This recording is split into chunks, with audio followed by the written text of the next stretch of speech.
સાંસદ શક્તિસિંહ ગોહિલે ચૂંટણી પ્રક્રિયા પર સવાલ ઉઠાવ્યા છે। ગુજરાતની ચૂંટણીમાં બેવડા ધોરણ આ નિવેદન તેમણે આપ્યું। ભાવનગરમાં કોંગ્રેસના ઉમેદવારનું ફોર્મ રદ કરાયું।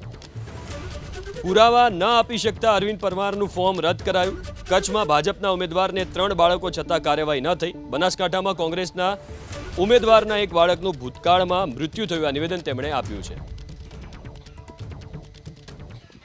अनेक किस्साओं बेवड़ा धोरण भावनगरना कुंभारवाड़ानी बैठक पर एक माजी कॉर्पोरेटर शेड्यूल कास्टना अरविंद भाई परमार एना फॉर्म में एने जे कई विगतो थी बधी भरी थी, गुनानी विगतो भरी थी। 12:30 वागे एने कहेवामां आवे छे के तमे एक नवी एफिडेविट पण आपो के तमने सजा थई नथी। ए एफिडेविट पण जईने आपे छे। आम छतां अंडर प्रेशर मोडी सांजे કે તમે જે એફિડેવિટ ને ફોર્મમાં બતાવ્યું છે પણ તમે પુરાવા રજૂ નથી કર્યા કે તમને કોઈ સજા નથી થઈ।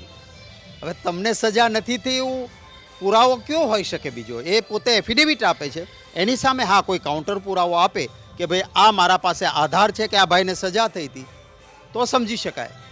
સામા પક્ષેથી આ વાંધો પણ નથી લેવાયો, એમ છતાં દબાણ નીચે સાંજે 6:30 વાગે એનું ફોર્મ રદ કરવામાં આવે છે।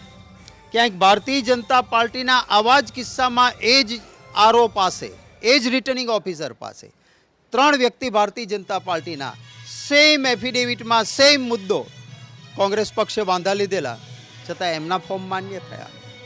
કચ્છમાં 3 બાળકો છે અને તમામ પુરાવા આપે છે કે આ 3 બાળકો છે, હયાત છે, છતાં એનું ફોર્મ માન્ય કરવામાં આવે કારણ કે એ ભારતીય જનતા પાર્ટીના છે। બનાસકાંઠામાં 3 પૈકીનું એક બાળક ગુજરી ગયેલું છે એનો પુરાવો છે કે હયાત 2 જ બાળકો છે। કાયદો કહે છે કે હયાત 2 થી વધારે બાળક ના હોવા જોઈએ, છતાં કોંગ્રેસનું છે એટલે એનું રદ થાય। હું માનું છું કે આ લોકશાહી માટે વ્યાજબી નથી।